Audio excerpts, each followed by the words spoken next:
mais um programa Galeria. Nesta semana, a cidade de Manaus completou 355 anos. E claro, neste episódio você vai fazer uma imersão pela cultura manauara. Neste episódio especial, em comemoração aos 355 anos de Manaus, o Galeria vai te mostrar duas bibliotecas para conhecer na capital amazonense. E a Joiana Costa convidou dois maquiadores para reproduzirem uma maquiagem inspirada na lenda da Caipora. E você vai conferir comigo agora a história de uma das primeiras ruas de Manaus.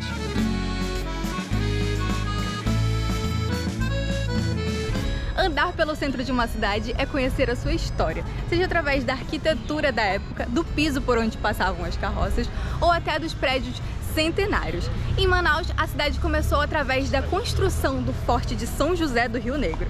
Se tornou povoado, vila, cidade e, por fim, uma metrópole com mais de 2 milhões de habitantes, de acordo com o último censo do IBGE.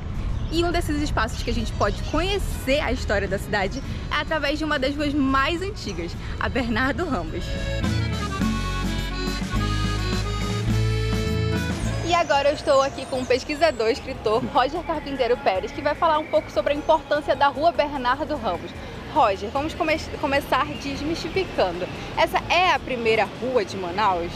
É difícil você dizer que a Bernardo Ramos é a primeira rua de Manaus. Com toda certeza, ela é uma das primeiras ruas de Manaus, uma vez que a Bernardo Ramos está inserida no antigo bairro de São Vicente, aqui exatamente onde nós estamos, aqui na Praça Pedro II, com a Bernardo Ramos, com o início da 7 de setembro, antiga Rua Municipal, antiga Rua Brasileira.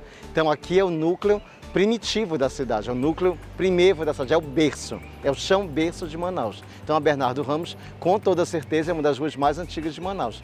Mas não dá para dizer que ela seja a mais antiga. Você pode me dizer o que a gente encontra nesse entorno da Bernardo Ramos e até aqui de edifícios históricos e até centenários na cidade? Muita coisa. Esse bairro aqui, o antigo bairro de São Vicente, concentra uma série de edifícios muito importantes. Aqui, à minha frente, temos o Paço da Liberdade, antiga sede governamental.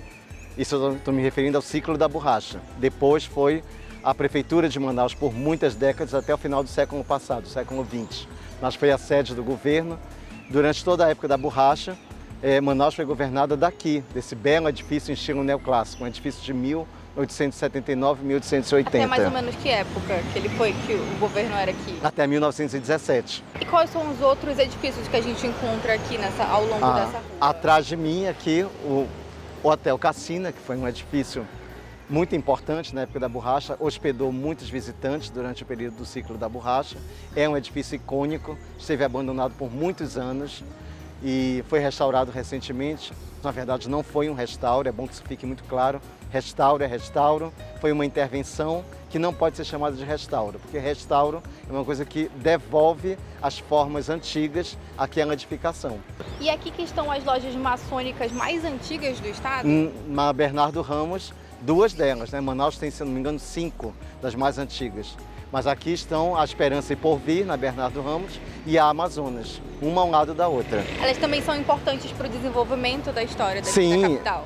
Acho que do Brasil todo, durante um certo período, principalmente no século XIX e uma boa parte do século XX, as lojas maçônicas tiveram uma preponderância, uma importância, uma relevância muito grande no cenário social, vamos dizer assim, de qualquer capital, grande capital, Rio, São Paulo, Recife, Manaus, Belém e outras capitais também.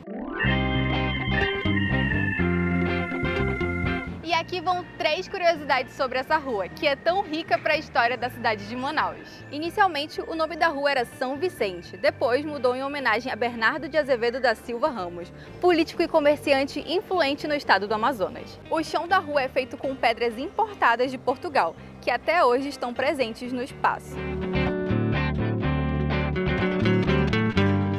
Foi uma das primeiras ruas a ser urbanizada e aqui que se encontram as casas mais antigas de Manaus. A Bernardo Ramos ela abriga várias tipologias de edifícios, inclusive as duas casas consideradas as mais antigas de Manaus, a 69 e a 77. Que é onde é hoje o Centro Cultural Oscar Ramos. Oscar Ramos, né? Exatamente.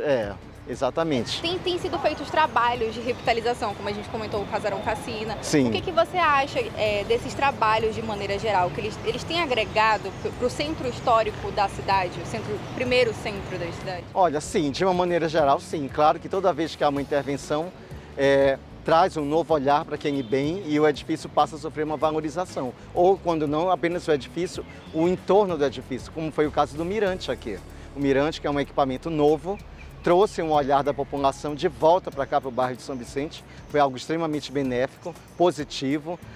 Movimentou o turismo. Sim, a própria população local passou a vir para cá, para o antigo bairro, e a frequentar um pouco, nem que seja nos finais de semana, para ver o pôr do sol, que é muito bonito realmente, para comer alguma coisa, de preferência regional. Enfim, trouxe de volta a população para cá. Né? Isso é importante para que outras áreas não sejam hipervalorizadas e outras subvalorizadas. Então aqui nós estamos perto do Paço, do Porto, do Hotel Cassina, do Iapetec, esse arranha-céu imenso aqui.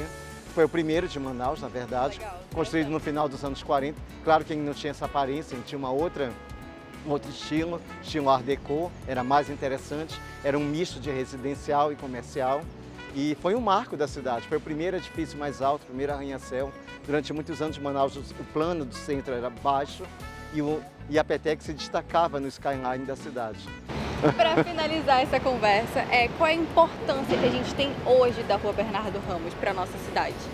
Eu acho que não só da Bernardo Ramos, acho que a importância de todo esse espaço aqui da Praça Pedro II, antigo Largo do Pelourinho, um espaço ancestral. Daqui partiram as tropas para Canudos. A Bernardo Ramos ela tem uma importância como eu vejo muito do ponto de vista arquitetônico, como eu falei, ela abriga várias tipologias de edifícios. Tem as duas casinhas, a 69 e a 77, tem a proximidade com o Paço, tem a presença do IGA, do Instituto Geográfico e Histórico do Amazonas, tem o hospital, a sede do Comando Naval lá no final, tem o Hotel Cassina aqui. Então é uma série de instituições que estão aqui há décadas mesmo. Então é muito importante por isso. Então é isso, eu agradeço por você ter topado participar dessa entrevista. Obrigado. Muito obrigada. Obrigado pelo convite também, até a próxima.